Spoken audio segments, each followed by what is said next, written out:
আজীবন অভিনয় করে যেতে চাই, মারা যাওয়ার আগের দিন অভিনয় করে মারা যেতে চাই। এটা তো ব্যবসা করতে পারবে না, এটা কোনো নিষেধাজ্ঞা আছে?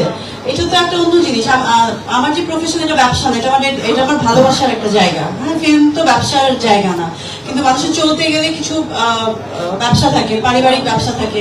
যেমন আমাদের অস্ট্রেলিয়াতেও ফুড বিজনেস আছে, ঠিক আছে? তো ফুড বিজনেস আমার পছন্দের একটা বিজনেস। এইটার সাথে আমার ক্যারিয়ারের বা ফিল্মের কোনো সম্পর্ক নেই। আমার first priority always film. Thank you. আপনার একটি প্রযোজনা প্রতিষ্ঠান আছে বক্সার ফিল্মস, সেখান থেকে কি নতুন কোনো কাজ বা কাজের প্ল্যান করছেন? বিশেষ করে আজকের মতো ইনশাআল্লাহ। বলো বলো বলো বলো। Thank you. আপু এই যে আপনার লাস্ট একটি সিনেমা আমরা দেখেছি, বিজলি সিনেমা লাস্ট না লাস্ট পারফর্ম হচ্ছে, ভালো পারফর্ম এবং দর্শক জনপ্রিয় করছে সেই বিজলি। দাঁড়াও না রে ভাই, একটা প্রশ্ন করুক তাছাড়া। সেই ধরনের সিনেমা কি নেক্সট টাইম বা বিজলি 2 আমরা দেখতে পাবো কিনা? আর ইনশাআল্লাহ দেখতে পাবে।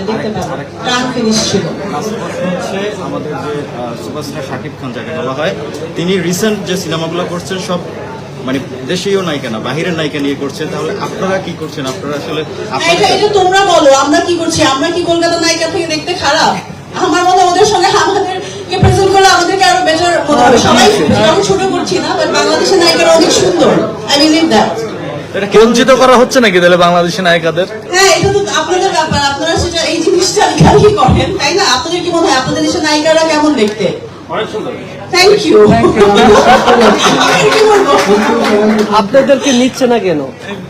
নিচ্ছে না কেন এরকম বিষয়টা না, আসলে এটা নিয়ে একটু লেখালেখি, আসলে তো তাই তো, এটা নিয়ে একটু লেখালেখি হওয়া উচিত। হ্যাঁ, ওদের মানে তো আপনারা এটা কম্পেয়ার করেন যে কলকাতার নায়িকা বা যেখানে নায়িকা এই হোক আমাদের থেকে কি প্রেজেন্টেবল বেশি কিনা, বা আমরা কোনো অংশে কম কিনা, এটা তো আপনাদের ব্যাপার। আপনাদের কোনো জায়গায় কমতি আছে কিনা? অবশ্যই নাই। মানে যোগাযোগের মেনটেন বা কোনো কিছু আছে কিনা? এটা তো সবসময় যোগাযোগের বিষয় না, কোনো ক্যারেক্টারে কাকে আসলে ম্যাচ করবে, কাকে নিবে, এটা একটা বিষয় থাকে। ঠিক আছে, থ্যাংক ইউ। একেবারে হ্যাঁ, নায়িকার তো কোনো কাজ নেই, শুধু মেকআপ দিয়ে বসে থাকা এবং সুন্দর হয়ে সেজে গুজে থাকা। এটার পেছনে যে কতটা হার্ডওয়ার্ক আছে এবং নিজেকে মেনটেন করে ধরে রাখা এবং এক একটা ক্যারেক্টার থেকে আরেকটা ক্যারেক্টারে শিফট করা, এটা অনেক কষ্টের ব্যাপার, অনেক সাধনার ব্যাপার। আমি বলবো ইন্ডাস্ট্রিতে আমরা সবাই যারা কাজ করি, পেশেন্স হার্ডওয়ার্ক ছাড়া কোনো জায়গা নেই, এখানে কোনো শর্টকাট নাই আসলে। কোশ্চেন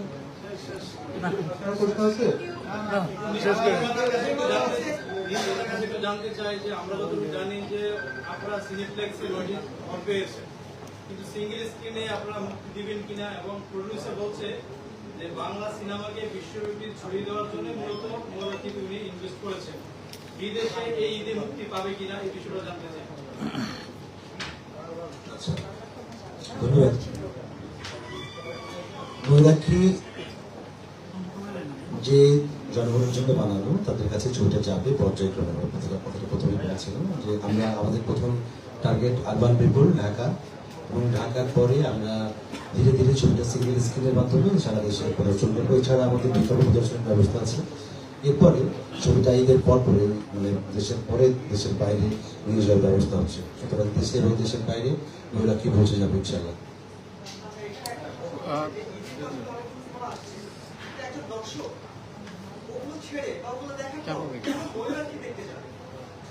দারুণ প্রশ্ন।